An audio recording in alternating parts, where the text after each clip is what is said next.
디모데전서 1장, 디모데전서 1장 5절로 7절.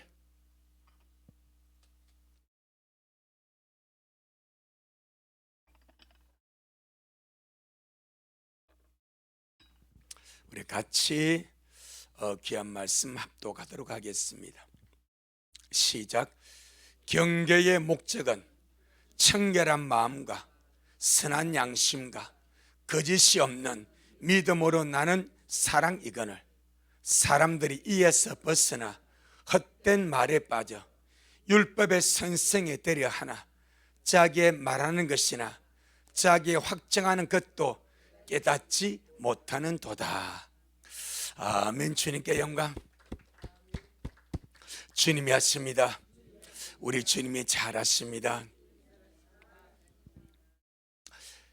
요한복음 1장 16절에 보니까 이렇게 말씀하고 있습니다. 우리가 다 그의 충만한 데서 받으니 은혜 위에 은혜라, 그렇게 말하고 있습니다. 이 말을 다른 말로 말하면 주님을 믿고 사는 성도의 삶은 은혜 위에 은혜를 누리며 살아간다, 이 말입니다.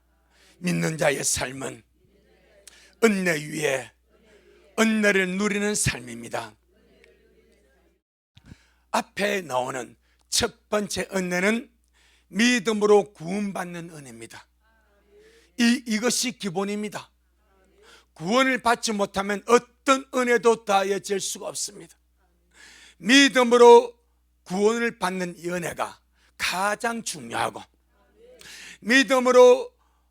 믿음으로서 구원을 은혜로 받으면 그 다음부터는 하나님의 은혜로 양육받는 은혜가 주어집니다.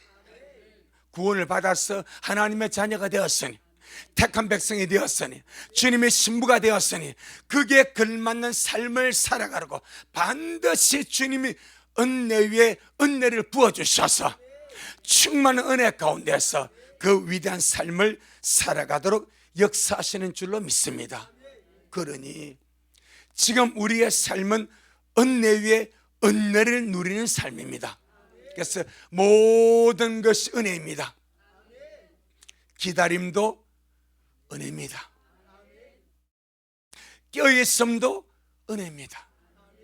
날마다 주님 오심을 바라고 복수는 소망 가운데서 영광 중에 달려가는 것도 절대 내 잘남이 아니라 하나님의 전적인 은혜입니다.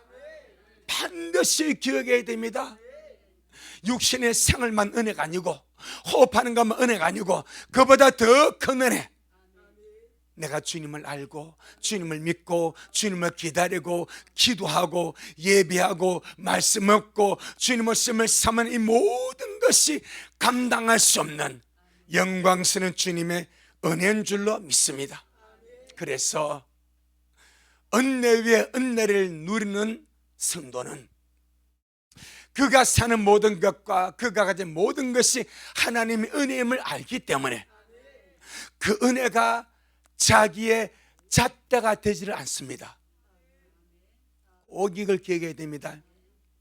하나님이 내게 베푸는 은혜가 내 잣대가 되지 말아야 돼. 잣대는 말은 이것이 기준점이 되어서 다른 사람을 판단하고 멸시하는 잣대가 되지 말라, 이 말이에요. 아멘. 그 모든 것이 하나님의 은혜이기 때문에 남들이 알지 못하는 것을 아는 것도 은혜고, 남들이 기다리지 않는 것을 기다리는 것도 은혜고, 그 모든 은혜로 아는 사람은 이 은혜를 가지고 남을 잣대로 처단하지 않습니다. 이 은혜를 가지고 다른 사람을 멸시하거나 무시하거나 업신여기거나 천대하지 않습니다. 성경에 보게 되면은 예수님 당시에 자신을 의인이라고 믿고 생각하며 살았던 사람들이 바리새인, 서기관들, 율법 교사들이었습니다. 그들은 자기 자신들만이 의인이라고 인정을 하고, 그러지 못한 사람들, 그들이 의인이라고 생각했던 것은 자기들이 가진 종교적인 요소였습니다. 다른 것이 아니고 종교적인 요소, 그들의 어떤 직분, 어떤 지위, 어떤 바리새파나 어떤 그런 어떤 것, 남들에게 존경받는 지위와 위치에 있다는 어떤 그런 것, 그런 종교적인 요소 때문에 거르지 못한 자들을 멸시했습니다.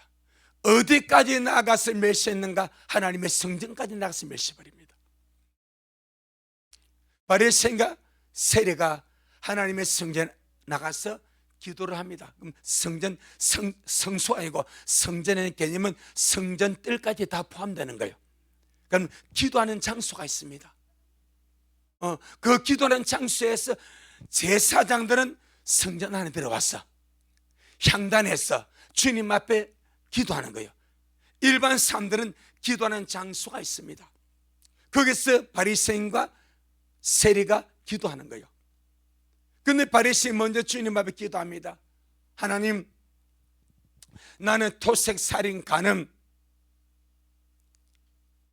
이러한 자들과 같지 아니하고 이 세리와도 같지 아니함을 감사합니다. 나는 소득의 11조를 드리고 구제하고 1회에 2번씩 금식하며 이렇게 하나님의 뜻대로 살아가고 있습니다 하고 주님 앞에 기도를 올려드렸습니다. 근데 주님의 응답이 너무나 다르게 내려오는 거예요. 이 세리는 감히 자기를 알아. 그래서 주님 앞에 감히 고개를 들지 못하고 숙여서 하는 말이, 주여 나를 불쌍히 여겨 주옵소서. 가슴을 치면서 그것만 주님 앞에 아뢰는 거예요. 그런데 우리 주님이 거기에 말씀을 하십니다. 이 세리가 바리새인보다 더 어렵다만 받고 내려갔느니라. 할렐루야. 자기 자신들은 세리와 다르고 다른 사람과 다르다고 스스로 의인이란 그런 특권 의식 속에 살았지만 정작 우리 주님은 그들을 보고 이렇게 말씀하지 않습니까?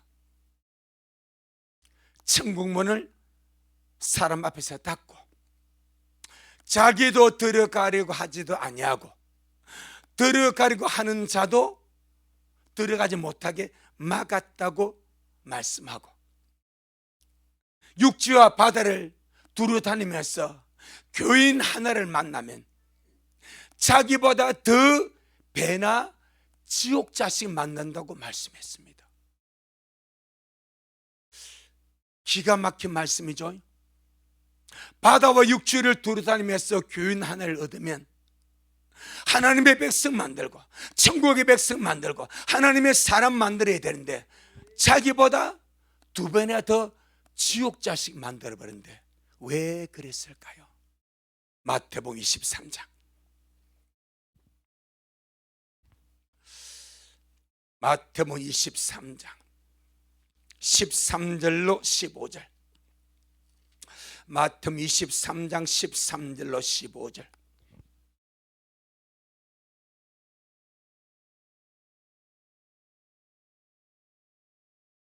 시작.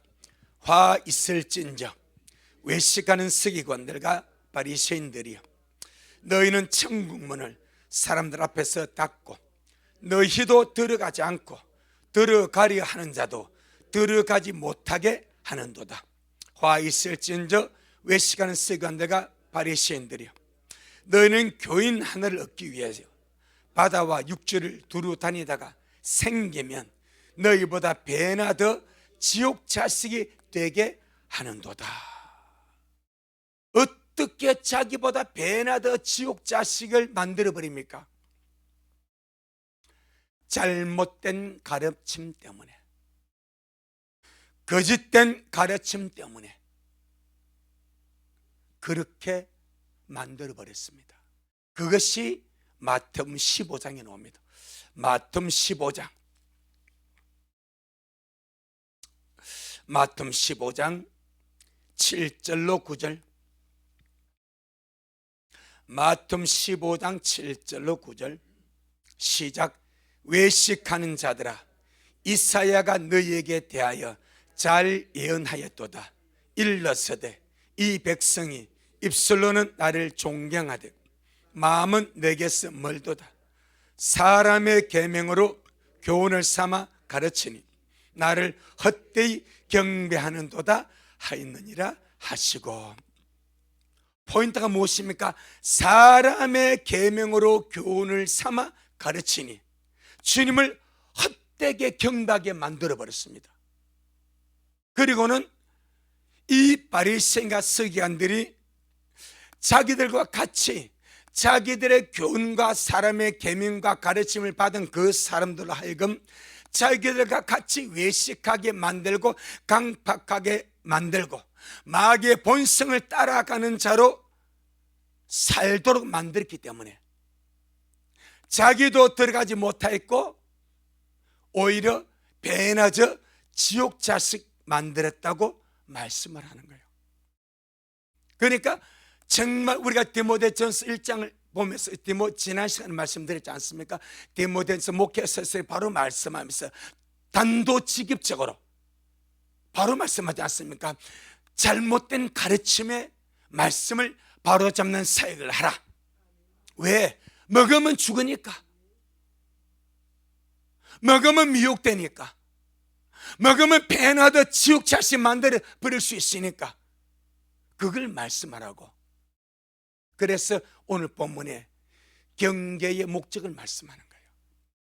성경에 보게 되니까 신약시대에 주님 당시부터 초대교회, 지금 마찬가지 두 종류의 극단주의가 있습니다. 완전히 극단입니다. 첫째가 율법의 행위로 어렵담을 얻고 구원 얻는다는 것을 가르치는 할례당들, 율법주의자들. 이제 우리가 디모데전서 1장 6절 7절에 보게 되면 이 문제가 나옵니다. 율법주의자들이 나옵니다. 이들은 율법의 행위로 어렵다는 말 받을 육체가 있어요, 없어요? 절대 없습니다. 율법의 행위로 어렵담을 받고 율법의 행위로 구원받을 사람은 아무도 없습니다. 그래서 주님이 복음을 주신 거예요. 아멘. 그러니까 율법의 행위로 어렵다는 말 받고 율법의 행위로 구원을 받는다는 율법주의는 극단적인 행위론자입니다. 이것은 하나님의 은혜를 대적하는 것이고 또한 생명 대신 그리스도께서 끊어지도록 만들어버리는 잘못된 이단 사상이고 극단주의를 말합니다. 갈라디아 5장 4절입니다. 갈라디아 5장 4절. 갈라디아 5장 4절 시작. 율법 안에서 어렵담을 얻으려 하는 너희는 그리스도께서 끊어지고 은혜에서 떨어진 자로다. 아멘. 율법 안에서 율법으로 말미암아 어렵담을 얻으려 하는 사람은 그리스도께서 끊어져 버리고, 그리스도께서 끊어진다는 말은 생명에서 끊어진다는 거예요. 그리고 어디에서 떨어집니까? 은혜에서 떨어진 자다. 우리가 철저하게 붙을 것은 그리스도입니다. 그리스도가 포도나무고 우리는 주님께 붙는 가지가 되어야 되지. 예수님에서 끊어지면 그는 끝장입니다. 은혜에서 끊어지면 그는 끝장입니다. 그런데 율법주의는 오히려 주님에서 끊어지도록 만들어버려, 은혜에서 떨어지도록 만들어버려. 그래서 극단주의라 말합니다. 또 하나의 극단주의가 있습니다. 이 자들은 예수님의 피로, 우리 히브리서를 보게 되면 예수님 이루신 속죄가 어떤 속죄입니까? 영원한 속죄입니다. 맞습니다. 그러니까 이들은 예수님의 피로 과거, 현재, 미래에 지을 죄까지 영원한 속죄를 얻었으니까 이제 죄에서 자유한 자가 되었기 때문에 방탕하게 살아도 된다고 말하는 자들이었습니다. 예수님의 피로 과거, 현재, 미래에 지을 죄까지 영원한 속죄를 받았기 때문에 이제는 죄에서 자유한 자가 되었다. 그러니 방탕하게 죄를 지어도 된다는 사고방식을 가진 자들이었습니다. 초대교도에 있었고 교회 역사 속에 그런 자들이 많이 있었습니다. 한국교회도 그런 종류의 의식을 가진 자들이 상당히 많이 있습니다. 유튜버 속에 그런 설교를 하고 그런 범죄를 저지르고도 정당화시키는 자들이 많이 나옵니다. 방탕입니다. 보겠습니다. 베드로 후서 2장. 베드로 후서 2장.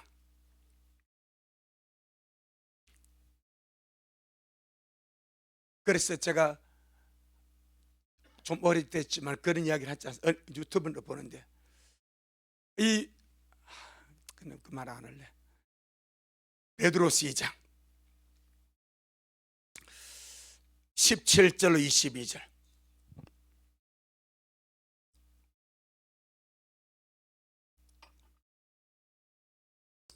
베드로서 2장 17절로 22절. 바로 초대교회에 있었습니다. 이런 자들이. 천천히 한번 보겠습니다. 시작. 이 사람들은 물 없는 샘이요 광풍에 밀려가는 안개니 저희를 위하여 캄캄한 어둠이 예비되어 있나니 저희가 허탄한 자랑의 말을 토하여 미혹한 데 행하는 사람들에게서 겨우 피한 자들을 음란으로서 육체의 정욕 중에서 유혹하여 저희에게 자유를 뭘 준다고? 자유를 준다는 거요. 그럼 어디서 자유를 준다 말하겠습니까? 죄에서. 자유를 준다고 하면서 하는 말이, 자 19절 시작. 저에게 자유를 준다 하여도 자기는 멸망의 종들이니 누구든지 진 자는 이긴 자의 종이 됨이니라. 이제 그 20절 22절은 그 실상을 말합니다. 시작. 만일 저희가 우리 주 대신 구주 예수 그리스도를 알므로 세상의 더러움을 피한 후에, 세상의 더러움을 피했다는 것은 이제 세상에 빠져나왔다 이 말입니다. 예수님을 알고서 죄에서 빠져나오고 구원을 받았다 이 말입니다. 죄의 사슬에서 빠져나왔다 이 말입니다. 그러면 그대로 쭉 가야 되지 않겠습니까? 그런데 뭘 준다고? 자유를 준다고. 만일 저희가 우리 주 대신 구주 예수 그리스도를 알므로, 주님을 믿음으로 세상의 더러움을 피한 후에, 그리고 자유를 준다 하면서 유혹해서 다시 그 중에 얽매이고 지면 그 나중 형편이 처음보다 더 심하리니. 시작. 의의 도를 안 후에 받은 거룩한 명령을 저버리는 것보다 알지 못하는 것이 도리어 저희에게 나으니라. 참 속담에 이르기를 개가 그 토하였던 것에 돌아가고 돼지가 씻었다가 더러운 구덩이에 도로 누웠다 하는 말이 저희에게 응하였도다. 실제로 이런 일이 초대교회에 있었습니다. 복음을 오해하는 거죠. 죄삼을 오해하는 거죠. 영원한 속죄를 오해하는 거죠. 죄에서 자유를 오해하는 거죠. 예수님의 피로 우리가 죄삼을 받고 죄에서 자유를 얻었다는 것은 죄의 사슬에서 풀려났다 이 말입니다. 아멘. 죄의 얽매임과 죄의 사슬과 죄의 족쇄에서 해방되었기 때문에 다시는 죄의 질 자유가 없다 이 말이요. 죄에게서 해방되기 때문에 다시 죄 구덩이 속으로 들어가서 우리에게 죄질 자유가 없고 오히려 죄 짓지 않을 자유가 있다. 아멘. 믿는 자에게는 죄 지을 자유가 있는 것이 아니고 죄에게 해방되었기 때문에 죄를 짓지 않을 거룩한 자유가 있습니다. 그 자유입니다. 그 자유. 죄에 해방이 됐기 때문에, 죄의 족쇄에서 해방되었기 때문에 이제 죄에서 묶인 것이 아니요, 묶였을 때는 종이 되니까 계속 죄 짓고 사는 거예요. 근데 죄에서 해방이 되어서 나는 죄에서 자유하다. 이제 죄에서 묶이지 않았기 때문에 죄 짓지 않고 살 자유가 있다. 죄의 종으로서 죄권대 사는 것이 아니라 해방이 됐기 때문에 죄에 짓지 않을 자유가 있다. 그걸 말하는 거예요. 이걸 오해해버리니까 예수님의 피로, 예수의 피가 능력이 있습니다. 영원한 속죄를 이루어주었습니다. 그 피로서 우리의 과거, 현재, 미래에 질 죄까지 이미 주님이 십자가에 다 이루었단 말했어. 2000년 전에 다 이루었단 말했어. 그럼 2000년 후에 우리의 죄가 다 속죄돼 버린 거예요. 아멘. 우리가 그걸 믿을 때에, 그럼 우리가 우리의 과거, 현재, 미래의 죄가 주님의 피로 사함을 받았다고, 우리가 여전히 이제는 나 영원한 속죄 얻었으니까 이제 내 마음대로 살 자유가 있고 죄질 자유가 있냐 이 말이요? 없다 이 말이요. 이걸 오해한 거예요. 그래서 내가 직접 그걸 들어보니까 그렇더라고. 그리 하더라고. 그걸 복음이라 하더라고. 얼마나 내가 충격을 받았는지, 얼마나 많은 사람들이 미혹되고 있는지, 그런 극단주의가 있어. 오늘 본문 이들도 연약한 자들을 유혹해서 죄에서 자유를 준다고 하면서 오히려 멸망의 자식으로 만들어버려. 죄에서 자유를 준다고 하면서 마음대로 다시 죄를 지어도 죄가 안 된다고 생각하게 만들어버렸습니다. 절대 아닙니다. 히브리서 12장 4절은 우리가 죄와 싸우되, 아멘, 우리가 죄와 싸우되 어떻게 피 흘릴까지 싸워야 된다고 말합니다. 자, 이렇게 죄 가운데서 씻겨 나왔다가 다시 죄 구덩이로 다시 죄질 자유가 돼가지고 죄를 짓게 되는 것이 어떤 것과 같은가? 한 번 더 보면 봅니다. 20절 22절 20절 22절 시작. 만일 저희가 우리 주 대신 구주 예수 그리스도를 알므로 세상의 더러움을 피한 후에 다시 그 중에 얽매이고 지면 그 나중 형편이 처음보다 더 심하리니 의의 도를 안 후에 받은 거룩한 명령을 저버리는 것보다 알지 못하는 것이 도리어 저희에게 나으니라. 참 속담에 이르기를 개가 그 토하였던 것에 돌아가고 돼지가 씻었다가 더러운 구덩이에 도로 누웠다 하는 말이 저희에게 응하였도다. 우리는 개가 토했던 것에 참 그 개근성입니다. 그 개를 주님 부정하다는 거예요. 시골에 다닐 때 뭐 그 집집마다 개가 있지 않습니까? 뭐 동네 막 싸우더라든지 개요. 아무나 따봐 된장 찍어 먹으면 돼.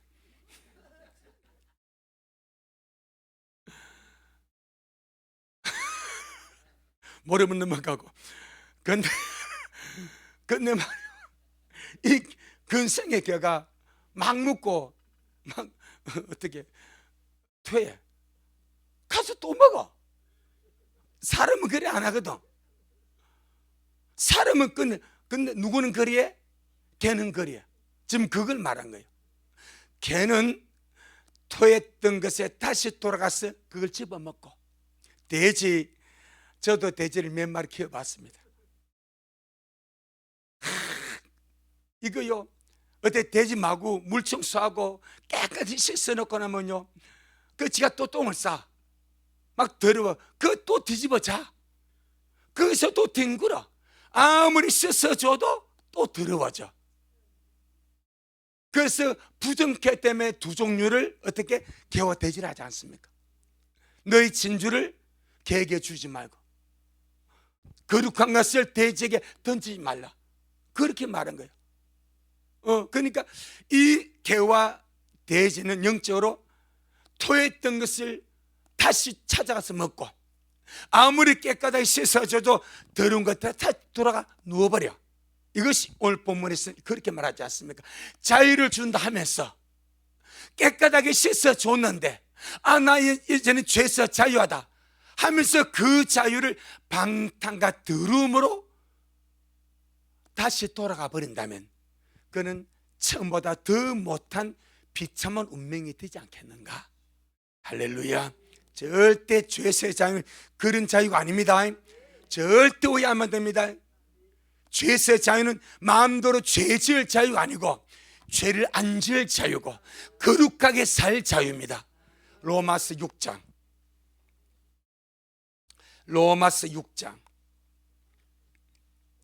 22절입니다. 로마서 6장 22절.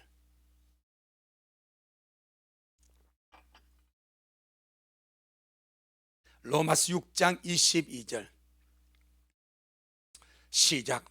그러나 이제는 너희가 죄에게서 해방되고 하나님께 종이 되어 거룩함에 이른 열매를 얻었으니 이 마지막은 영생이라. 아멘. 너희가 죄에서 해방되었다. 죄에서 자유했다. 영원한 속죄를 얻음으로 죄에서 자유하게 되었으니까 마음대로 사는 것이 오히려 하나님께 종이 되어 의에게 종이 되어 어떤 열매? 거룩함 이런 열매를 얻었으니 이 마지막은 영생이라. 그러지 않습니까? 아멘. 그러니까 우리가 분명히 죄에서 해방되었습니다. 죄에서 해방되었습니다. 죄의 근세에서 해방되었습니다. 해방되어서 자유한 자가 되었기 때문에 다시 죄를 마음대로 지을 자유가 있는 것이 아니고 오히려 하나님께 종이 되어서 죄 짓지 않는 자유가 있고 거룩하게 살 자유가 있다. 그래서 오늘 본문에서 사도 바울이 그런 거짓된 가르침과 헛된 것들이 당시에 빈번했기 때문에 오늘 본문에서 경계의 목적을 말씀을 하는 겁니다. 경계의 목적을. 자, 우리 한번 돌아가 봅니다. 디모데전서 1장 3절로 5절을 보겠습니다. 디모데전서 1장 3절로 5절 시작. 내가 마게도냐로 갈 때에 너를 권하여 에베소에 머물라 한 것은 어떤 사람들을 명하여 다른 교훈을 가르치지 말며 신하와 끝없는 족보에 창념치 말게 하려 함이라. 이런 것은 믿음 안에 있는 하나님의 경륜을 이룸보다 도리어 변론을 내는 것이라. 경계의 목적은 청결한 마음과 선한 양심과 거짓이 없는 믿음으로 나는 사랑이거늘. 아멘. 이런 잘못된 가르침, 다른 교훈을 가르치는 그런 자들에게서 성도들을 보호하기 위해서 바울이 가이드라인을 제시합니다. 그것이 경계의 목적입니다. 이 경계의 목적은 4절에서 믿음 안에 있는 하나님의 경륜을 이루는 것이라 말합니다. 그러니까 모든 메시지의 포인트는 믿음 안에 있는 하나님의 경륜을 이루는 것이 되어야 됩니다. 그런데 율법주의자들, 죄에서 자유하기 때문에 방탕에 살아야 된다고 하면 이런 극단주의자들은 믿음 안에 있는 하나님의 경륜을 절대 이룰 수가 없습니다. 이룰 수가 없습니다. 그래서 바울이 그렇게 말한 경계라는 것이 명령, 교훈, 경고, 그런 다양한 의미가 있습니다. 경계의 목적은 청결한 마음과 선한 양심과 거짓이 없는 믿음에서 나는 사랑이라고 말씀을 합니다. 아멘. 이 경계의 목적, 오늘 본문이 경계의 목적은 방금 제가 말씀드렸던 두 종류의 극단적인 그 잘못된 가르침에 주의하면서, 할렐루야, 두 종류의 극단적인 잘못된 가르침, 율법주의, 방탕주의, 은혜를 빙자한 방탕, 영원한 속죄를 빙자한 방탕, 어찌 보면 엄청 믿음이 깊은 것 같지만은 멸망의 자식으로 만들어버리는 그 방탕, 그런 방탕의 가르침을 주의하면서 믿음으로 말미암아 은혜로 구원받은 자가 살아갈 삶에 합당한 방식을 말하는 거예요. 바로 은혜 위에 은혜다 이 말입니다. 반드시 필요합니다. 믿음으로 은혜로 구원받은 자는 믿음으로 은혜로 구원받음으로 절대로 끝나는 것이 아닙니다. 그 위에 구원받은 자의 삶이 필요한 거예요. 아멘. 구원받은 자의 합당한 삶의 방식이 필요한 거예요. 우리는 그것을 보고 터 위에 집을 세운다 말합니다. 터는 믿음으로 구원받은 은혜입니다. 예수 그리스도입니다. 그 위에서 우리는 가지가지 귀한 재료 가지고 집을 세우는 거예요. 그것이 은혜 위에 은혜더라 이 말입니다. 그럼 우리 마음으로 합당한 삶을 살 수 있는가? 우리 힘으로 구원받은 자다운 합당한 그런 오늘 보면은 청결한 마음, 선한 양심, 거짓말 믿음에서 나오는 이런 사랑의 이런 고귀한 삶을 우리 힘으로 살아갈 수 있는가? 없습니다. 반드시 무엇이 부어지면 은혜 위에 은혜가 부어져야 되고 은혜 위에 은혜로 양육받음이 필요하다라 이 말입니다. 디도스 2장. 그래서 우리가 날마다 은혜의 보좌 앞에 놓는 거예요. 긍휼의 하심을 얻고 때를 따라 돕는 은혜를 얻기 위하여 은혜로 구원받은 자가 매 순간순간마다 주님의 긍휼과 때를 따라 돕는 은혜를 얻기 위하여 은혜의 보좌 앞에 담대하게 놓는 거예요. 그것이 은혜 위에 은혜를 얻기 위해서. 디도스 2장 11절로 13절. 디도스 2장 11절로 13절 시작. 모든 사람에게 구원을 주시는 하나님의 은혜가 나타나 우리를 양육하시되 경건치 않은 것과 이 세상 정욕을 다 버리고 건신함과 의로움과 경건함으로 이 세상에 살고 복스러운 소망과 우리의 크신 하나님 구주 예수 그리스도의 영광이 나타나심을 기다리게 하셨으니 그러니 우리가 기다린 것이 하나님의 은혜다. 우리가 깨어있음이 전적인 하나님의 은혜다. 우리가 주님 오심을 사모하며 준비하며 사는 것이 절대적인 하나님의 은혜다. 어떤 은혜인가? 양육의 은혜다 이 말이에요. 그럼 보세요. 구원을 주는 은혜와 양육하는 은혜가 같습니다. 자 11절에 모든 사람에게 구원을 주시는 하나님의 은혜가 나타나. 어떤 은혜가? 구원을 주시는 하나님의 은혜가 나타나 12절에 우리를 양육한대. 그런데 주님의 은혜는 구원으로 끝나는 것이 아니고 그 구원의 은혜가 끊임없이 지속적으로 은혜를 부어줘서 날마다 우리를 양육해 간다 이 말입니다. 이것이 은혜 위의 은혜입니다. 반드시 은혜 양육이 필요합니다. 주여 구원받은 저에게 때마다 시마다 날마다 양육하시는 주님의 은혜가 절대적으로 필요합니다. 아멘. 절대적으로 필요합니다. 깨어있는 것, 기다리는 것, 거룩하게 살아가는 온전히 변화되는 것 절대 우리의 노력과 힘이 아닙니다. 은혜로 양육받지 않으면 다 자기 공로 되어버려. 은혜로 양육을 받으면 이는 내 의가 안 되어버려. 오히려 주님의 은혜가 되어버려. 때문에 내가 받은 양육 은혜가 내가 남을 판단하는 잣대가 안 된다니까. 그러니까 하나님이 내게 준 은혜가 내가 남을 판단하는 잣대가 되지 말자 이 말이요. 이해하시겠죠? 너무 중요한 거예요. 내가 받은 은혜가 남을 판단하는 잣대가 되면 그는 은혜로 망하지 않겠습니까? 주님 우리에게 이런 은혜를 주실 때는 네가 잘났어 받은 은혜가 남을 판단하고 비난하고 정죄하고 은혜를 주신 것이 아니거든. 네가 그런 은혜를 받은 것이 저에게도 그 은혜가 머물도록 부어지도록 긍휼하게 주고 기도해 주라. 그런 것 아니겠습니까? 아멘. 그래서 오늘 본문의 이 1장 이 5절 디모데전서 1장 5절 이 사건은 은혜 위에 은혜로서 구원받은 은혜로 구원받은 자에게 주께서 부어주는 양육의 은혜로서 구원받은 성도가 살아갈 합당한 삶의 방식. 아멘. 구원을 받기 위해서 하는 것이 아니고 구원받은 자가 은혜로 양받아 살아갈 합당한 삶의 방식이라는 것을 기억하시길 바랍니다. 이해하시겠죠? 그럼 첫째 한번 보겠습니다.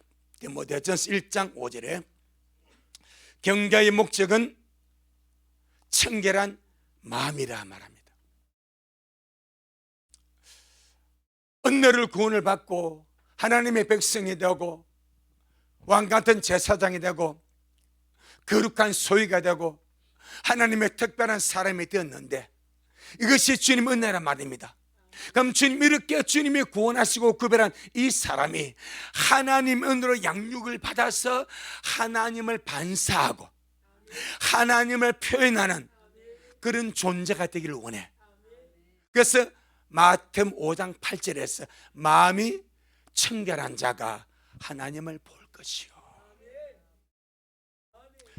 우리의 마음의 청결함을 통해서 주님이 우리를 통해서 누가 보여지길 원하는가? 하나님이 보여지길 원해. 하나님이 표현되길 원해. 결국 주님은 우리를 주님의 형상과 모양대로 만드신 것은 구원받은 자들이 하나님을 잘 표현하시도록 하나님을 잘 반사하는 그런 그울이 될 수 있도록. 아멘. 그래서 이 청결한 마음이 상당히 중요합니다. 청결한 마음은 다른 말로 순수한 마음입니다. 깨끗한 마음입니다. 단순한 마음입니다. 그래서 우리가 이번 주 지나간 주일에 말씀하지 않습니까? 내가 돌이켜 어린 아이같이 되지 않으면 사람의 구조가 영과 혼과 몸이 있다고 그랬습니다. 몸이 돌이켜 어린아이같이 아무리 애써도 보토스 맞아도 안 돼. 아무리 좋은 것 아무것도 이 몸은 우리 하수미처럼 될 수가 없습니다. 신체는 안 돼. 피부도 안 돼. 장기도 안 돼. 은혜로 그때가 건강히 살 뿐이지 어린아이같이 될 수가 없어. 영은 거듭난 영은 돌이켜 어린아이같이 하면 큰일 나버려. 주님의 장성한 분량까지 날마다 자라가야 돼. 우리 혼 말입니다. 이 마음의 상태만 이건 정말 주님 요거는 새로워져야 된다. 이거는 날마다 돌이켜서 어린아이같이 돼야 된다. 아멘. 그것이 순수함입니다. 그 깨끗함입니다. 바로 경계의 목적 첫 번째를 청결한 마음으로 깨끗한 마음, 순수한 마음으로 목적을 줍니다. 그러니까 은혜로 구원받은 믿는 자가 추구할 우리 마음의 상태가 어떠다? 청결합니다. 깨끗합니다. 순수합니다. 나도 모르게 내 안에 사악함이나 강조함이나 세상의 부정하고 들어오면 이건 우리는 처리하고 씻어버리고 깨끗하게 하고 날마다 정결케 함이 필요하다. 요한복음 1장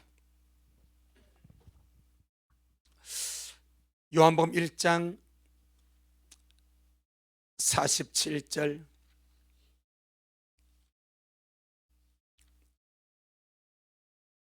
요한복음 1장 47절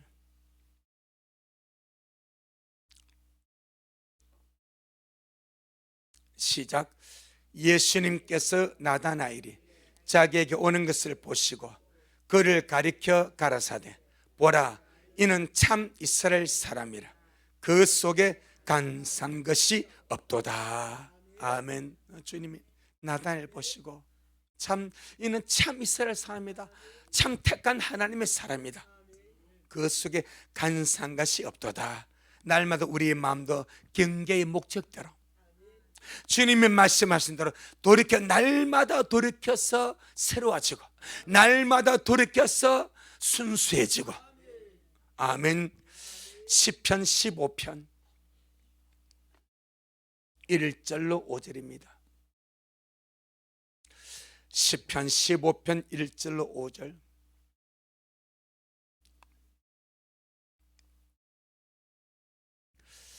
시작. 여호와여 주님의 장막에 유할 자 누구오며 주님의 성산에 거할 자 누구오니이까.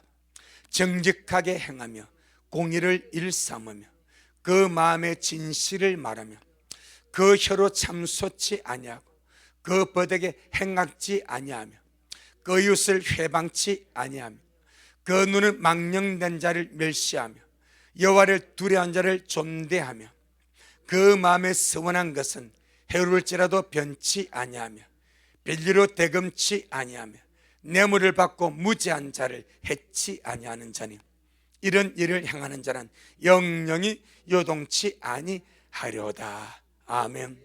우리 이 말씀을 보니까 참 하나님의 백성이 합당한 삶의 모습이다. 그렇게 우리가 증의할 수 있습니다. 하나님을 정말 올바로 믿고 섬기는 주님과 함께 살아가는 하나님의 사람의 아름다운 모습이다. 이렇게 보면 됩니다. 24편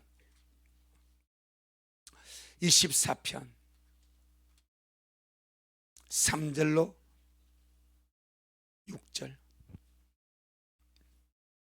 24편 3절 6절 시작.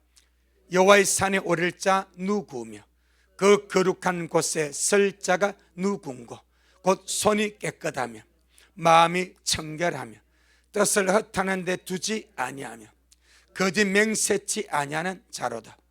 저는 여호와께 복을 받고 구원의 하나님께 의를 얻으리니 이는 여호와를 찾는 족속이요 야곱의 하나님의 얼굴을 구하는 자로다. 아멘. 구약의 이 개념을 신약은 약간 수정이 필요하죠. 이것은 4절입니다. 저는 여호와께 5절 저는 여호와께 복을 받고 구원한 게 을을 얻는 이 개념을 있는 구약의 개념이요. 신약은 믿음으로 의롭다함을 받고 구원받은 자가 하나님 앞에 합당한 삶을 살아가는 모습을 말한 거예요. 아멘. 구약은 이 말씀 그대로 적용이 되는 거예요. 신약은 믿음으로 구원받고 의롭다함을 받은 자가 하나님의 백성으로서의 합당한 아름다운 삶을 이렇게 살아가므로 구원받은 자의 삶의 방식을 말하는 거예요. 아멘. 그래서 이는 여호와를 찾는 족속이고 야곱의 하나님 얼굴을 구하는 자로다 그랬습니다. 이것이 고린도후서까지 연결되어집니다. 고린도후서 11장 2절 3절 고린도후서 11장 2절 3절 시작. 내가 하나님의 열심으로 너희를 위하여 열심 내노니 내가 너희를 정결한 처녀로 한 남편은 그리스도께 드리려고 중매함이로다. 뱀이 그 관계로 이와를 미혹한 것 같이 너희 마음이 그리스도를 향하는 진실함과 깨끗함에서 떠나 부패할까 두려워하노라. 신부단장 시키면서 정결한 신부로 단장시키면서 바울이 염려하고 두려워하는 것이 준비하는 성도들의 마음이 주님을 향하는 그 진실함과 깨끗함에서 떠나서 부패할까 두려워. 무엇? 마음의 상태입니다. 청결함의 상태, 순전함의 상태, 단순함의 상태, 진실함의 상태, 여기서 벗어나지 마라. 아멘. 순수함에서 벗어나지 마라. 마음의 순수함에서 벗어나고 진실함 깨끗함에서 벗어나면 어떻게 부패하면 안 되지 않느냐. 그래서 신부단장은 뭐요? 마음단장입니다. 마음단장입니다. 두 번째, 경계의 첫 번째 목적은 청결한 마음을 갖도록 하는 겁니다. 구원받은 성도의 합당한 삶을 청결한 마음의 그 삶을 살아가도록 경계해 주는 거죠. 두 번째가 선한 양심을 갖도록 한다 이렇게 말합니다. 우리 디모데전서 1장 5절에 디모데전서 1장 5절 시작. 경계의 목적은 청결한 마음과 선한 양심과 할렐루야. 참 알면 알수록 그렇습니다. 신약에서 믿음으로 의롭다함을 받고 은혜로 구원받는 교리를 확립한 자가 누구다? 사도 바울입니다. 그런데 사도 바울이 믿음으로 의롭다함을 받고 은혜로 구원받는 이것을 많이 강조했으면서도 한면으로는 엄청나게 인간 내면의 양심을 많이 강조했습니다. 신약 성경에 양심이라는 단어가 28번 나옵니다. 신약에서 양심이라는 단어가 28번. 사도 바울이 25번을 썼습니다. 베드로가 2번 썼습니다. 사도 요한이 1번 썼습니다. 절대 다수입니다. 오히려 야고보가 쓰일 단어가 아닌가, 그렇게 여겼죠. 왜? 야고보는 믿음과 행위를 하나로 보지 않습니까? 동전의 양면성으로. 할렐루야. 이 야고보거든요. 믿음이 동전의 한쪽 면이라면 그 믿음에 걸만 행위를 한쪽 면으로 봅니다. 그래서 여기서 하늘로 보는 것이 야고보입니다. 어쩌면 양심을 말할 때 진짜 야고보가 더 많이 써야 될 입장이요. 한 번도 안 씁니다. 왜? 이미 행위를 너무 말씀했어. 근데 바울은 믿음으로 얻었담을 말하고 은혜로 구원만을 너무 많이 강조했습니다. 어쩌면 이것을 후세의 사람들이 오해할 정도로 많이 써버렸습니다. 그 사람들이 그것만 잡아버리는 거예요.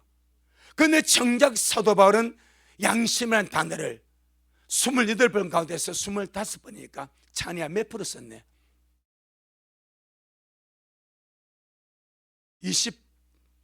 28개에서 25번 썼으니까 거의만 95% 안 썼겠냐? 그저 되겠죠. 대강 90에서 95% 사이 가서 공부해봐요. 그래 절대 다수요. 근데 나 그것이 의아한 거예요. 어쩌면 이렇게 믿음을 강조하고 은혜를 강조, 이 사람이 이렇게 양심을 누구보다 더 많이 강조했는가? 오늘 본문도 경계의 목적을 선한 양심에 두고 있지 않습니까? 할렐루야. 상당히 중요합니다. 이 말은 우리가 일반적으로 믿음이라는 그 개념이 사람들이 생각하는 그런 어떤 문제로 끝나는 것이 아니다 이 말입니다. 아멘. 자, 사도행전 23장 1절 몇 군데만 한번 보도록 하겠습니다. 사도행전 23장 1절. 제가 실제로 옛날에 학교 다니면서 이렇게 집회도 가보고 세미나도 가보고 아카데미도 가보고 막 그랬는데, 그래서 유명한 목사님이 그런 말 하더라고. 우리 믿는 사람은 참 믿음으로 구원받 양심과 상관없다, 상관없다 그러더라고. 믿음으로 구원받기 때문에 양심과 상관, 나는 그때 모르고 아멘 했어. 모르니까 워낙 믿음이 커버렸으니까. 내가 목사가 돼가지고 말씀을 찬찬히 보니까 이것이 그게 아니더라고. 믿음과 양심은 좀 밀접한 거 있습니다. 무슨 관계에서? 너무나 밀접한 관계 있더라고. 너무나 밀접. 이거는 끊어질 수가 없어. 이게 끊어지면 바울이 파선이라 배도라 그러더라고. 그걸 딱 2군데 썼습니다. 먼저 한번 보겠습니다. 사도행전 23장 1절. 사도행전 23장 1절. 절대 믿음으로 구원받는 양심은 상관없이 아닙니다. 그래서 바울이 특히 경계의 목적이다 그래 하는 거예요. 23장 1절 시작. 바울이 공회를 주목하여 가로되 여러분 형제들아, 오늘날까지 내가 범사에 양심을 따라 하나님을 섬겼노라 하거늘. 바울이요, 무엇을 따라 하나님을 섬겨서 양심 따라 섬겼대. 아마 오늘날 목사 가운데서 이런 말 한다면 어떤 말 듣겠습니까? 나는 양심을 따라 주님을 섬겨, 이래 말하면 오만 얄궂은 말 다 나올걸. 근데 그렇게 바울 신학이라는 신학을 세워서 연구하고 가르치는 신학자들, 목사들, 바울이 무엇을 따라 하나님을 섬긴지 말하지 않습니다. 바울은 바울을 떳떳하게 나는 범사에, 오늘날까지 범사에 내 양심을 따라서 하나님을 섬겼다. 아멘. 너무나 떳떳한 거예요. 그렇다고 바울이 양심주의자인가? 맞습니다. 맞습니다. 이 말은 믿음과 양심이 밀접하게 연결된 것을 바울이 알았기 때문이에요. 양심을 버리면 믿음도 깨져버리고, 양심이 마비되어 버리면 배도자가 된다는 것을 알았기 때문에 그걸 직접 썼더라고. 성경 기록을 해버렸더라고. 24장 15절로 16절, 24장 15절로 16절 시작. 저희의 기다리는 바 하나님을 향한 소망을 나도 가졌으니 곧 의인과 악인의 부활이 있으리라 함이라. 이것을 인하여 나도 하나님과 사람을 대하여 항상 양심에 끄리낌이 없기를 힘쓰노라. 부활의 소망 가지고 살아가면서 이것 때문에 생명의 부활로, 의인의 부활로, 영광의 그날에 주님 앞에 서기 위해서 나도 하나님과 사람에 대하여 항상 어디에 양심의 끄리낌이 없기를 어떻게 힘쓰며 산다, 그렇게 말합니다. 디모데후서 1장 3절입니다. 디모데후서 1장 3절, 디모데후서 1장 3절 시작. 나의 밤낮 간구하는 가운데 쉬지 않고 너를 생각하여 청결한 양심으로 조상적부터 섬겨는 하나님께 감사하고.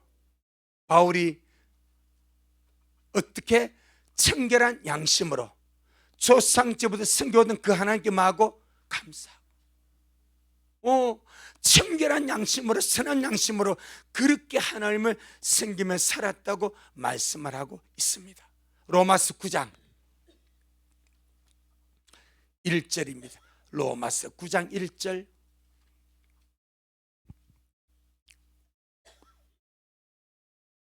로마서 9장 1절 시작. 내가 그리스도 안에서 참말을 하고 거짓말을 아니하노라. 내게 큰 근심이 있는 것과 마음에 그치지 않은 고통이 있는 것을 내 양심이 성령 안에서 나로 더불어 증거하노니. 무엇이 양심이 성령 안에서 증거한대?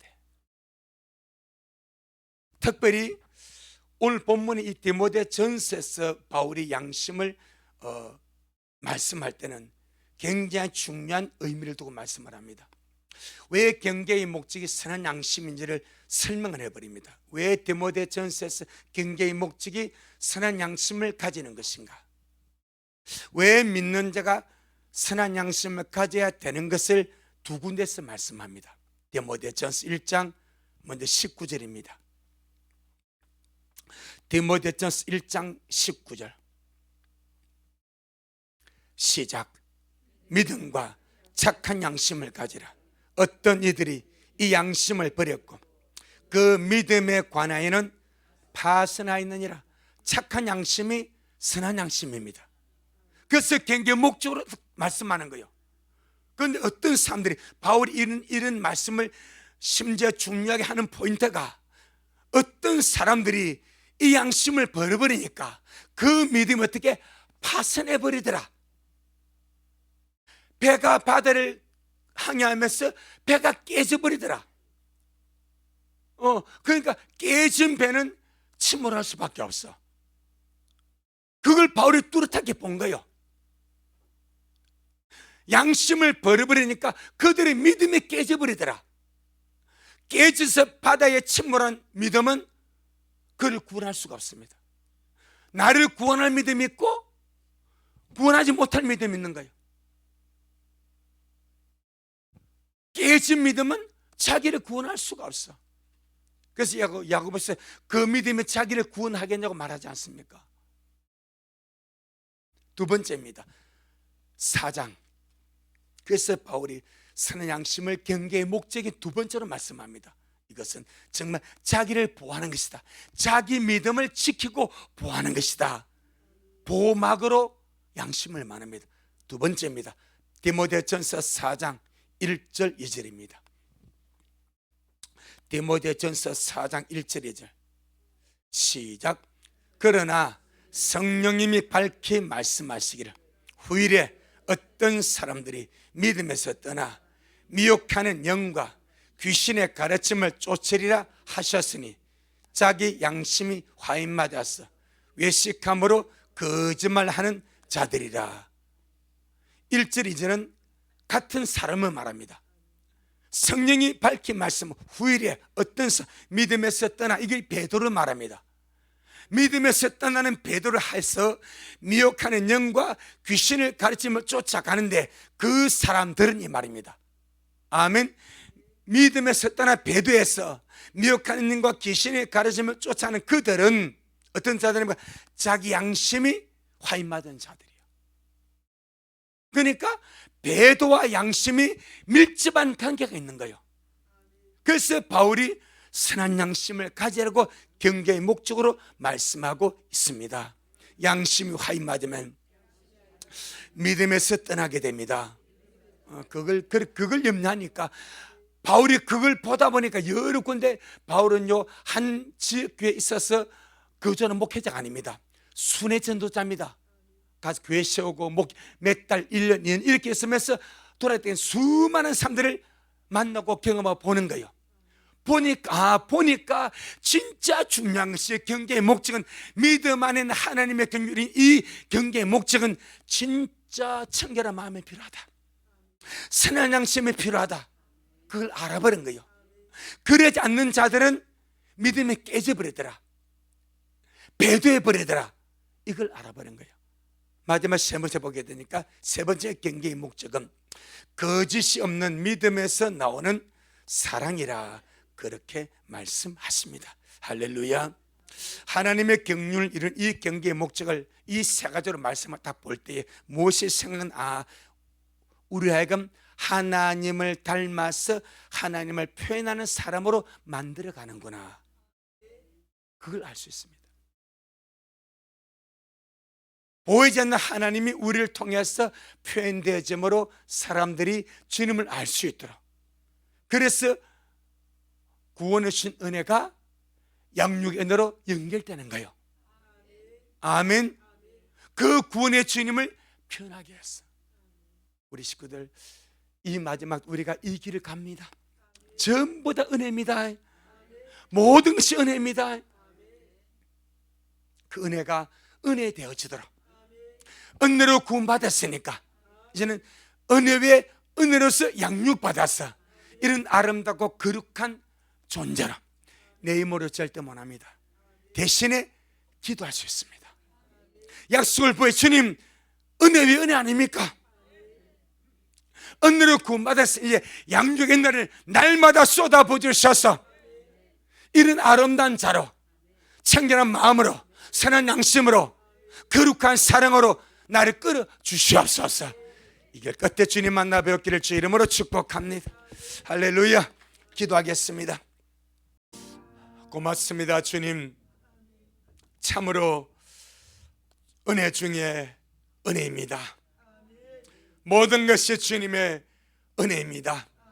우리가 받고 누리고 믿고 알고 기다리고 껴있는 이 모든 것도 내게서 나온 것이 아니라 은혜의 은혜가 우리에게 부어져서 기다리고 껴있고 휴거의 소망 속에 살아가고 날마다 양육의 은혜 속에서 우리가 청결한 마음을 가진 자로, 선한 양심을 가진 자로, 거듭 사랑을 하는 자로 그렇게 양육받도록 역사해 주셔서 고맙고 감사합니다. 그 은혜가 우리에게 정말 그치지 아니하도록 날마다 주님의 긍휼하심을 받고 때를 따라 또 은혜를 얻도록 은혜 보좌 앞에 담대히 나아가는 우리 미라를 되게 하여 주옵시오. 은혜 보좌 앞에 나온 자들마다 합족한 주의 은혜를 받았어. 그 너는 날마다 양육받아 새로워지고 변화되고 정결케 되어져 가도록 아버지여 성령으로 역사하옵소서. 오늘도 우리 주님이 하셨습니다. 주님이 잘하셨습니다. 모든 영광 주님께 돌려드립니다. 예수님 이름으로 기도 올리옵나이다.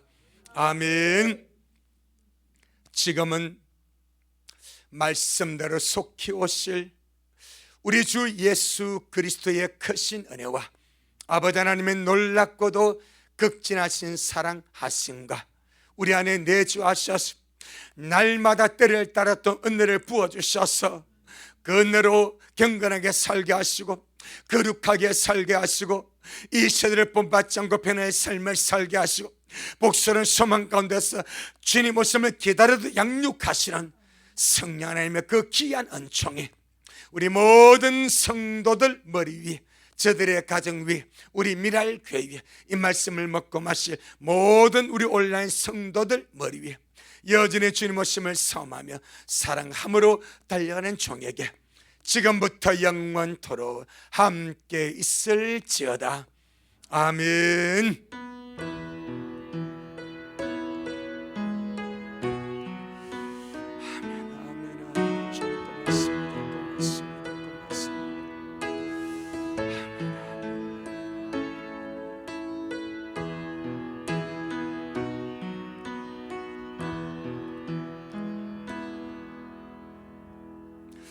아멘. 주님께 영광.